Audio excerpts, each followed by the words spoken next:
ಮತದಾನ ಕೇಂದ್ರದಲ್ಲಿ ಮತ ಚಲಾಯಿಸಿದ್ದೀನಿ ನಾನು, ನಮ್ಮ ಶ್ರೀಮತಿಯವರು. ನಮ್ಮ ತಾಯಿಯವರು ಸುಮಾರು 92 ವಯಸ್ಸು. ಈಗಾಗಲೇ ಅವರು ಮನೆ ಹತ್ರನೇ ಮತವನ್ನು ಚಲಾಯಿಸಿದ್ದಾರೆ. ಇಡೀ ದೇಶವೇ ಸಂಭ್ರಮ ಪಡುವಂಥ, ಇಡೀ ದೇಶದ ಕಾವಲುಗಾರ ಯಾರಾಗಬೇಕು, ಈ ದೇಶವನ್ನು ಸಮರ್ಥವಾಗಿ ವಿಶ್ವಮಟ್ಟದ ವಿಶ್ವಗುರುವಾಗಿ ಭಾರತವನ್ನು ಮಾಡುವಂಥ ಒಂದು ಶಕ್ತಿ ಯಾರಿಗಿದೆ?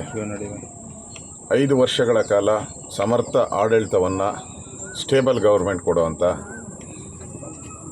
ಪಾರ್ಟಿಗೆ ಮತ್ತು ಪಕ್ಷಕ್ಕೆ ಮತವನ್ನು ಜನ ಚಲಾಯಿಸ್ತಾರೆ.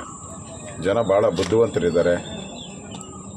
ಚುನಾವಣಾ ರಂಗದಲ್ಲಿ ವಿದ್ಯೆ ಇಲ್ಲದವ್ರು ಇರ್ಬೋದು, ಯಾರೇ ಇರ್ಬೋದು ಕೂಡ ಭಾರತದಲ್ಲಿ ಎಲ್ಲರೂ ಕೂಡ ಪ್ರಜ್ಞಾವಂತರಿದ್ದಾರೆ.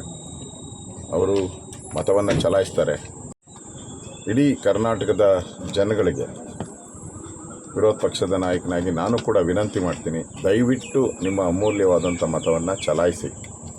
ಯಾವುದೇ ಕಾರಣಕ್ಕೂ ಇಂದ ದೂರ ಉಳಿಬೇಡಿ. ಸಮಸ್ಯೆಗಳಿರ್ಬೋದು, ಆದರೆ ಮತದಾನ ಕೇಂದ್ರದಿಂದ ದೂರ ಉಳಿಬೇಡಿ. ಮತ ಚಲಾಯಿಸಿ.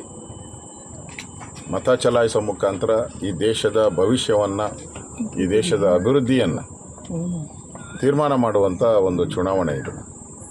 ಇಂಥ ಒಂದು ಅಪರೂಪದ ಚುನಾವಣೆಯಲ್ಲಿ ತಾವೆಲ್ಲರೂ ಭಾಗಿಯಾಗಬೇಕು. ಮತದಾನ ಕೇಂದ್ರಕ್ಕೆ ಬರಬೇಕು, ವಿನಂತಿ ಮಾಡ್ತೀನಿ. ಆದಷ್ಟು ಬೆಳಗ್ಗೆ ಬೇಗ, ಬಿಸಿಲಿದೆ ಜಾಸ್ತಿ, ಆದಷ್ಟು ಬೇಗ ಬೆಳಗ್ಗೆನೇ ಬಂದು 11 ಗಂಟೆ ಒಳಗಡೆ ಮತವನ್ನು ಚಲಾಯಿಸಿದರೆ ಒಳ್ಳೆಯದು ಅಂತೇಳಿ ನಾನು ರಾಜ್ಯದ ಜನತೆಗೆ ಸವಿನಯ ಪ್ರಾರ್ಥನೆಯನ್ನು, ವಿನಂತಿಯನ್ನು ಮಾಡ್ತಾಯಿದ್ದೀನಿ.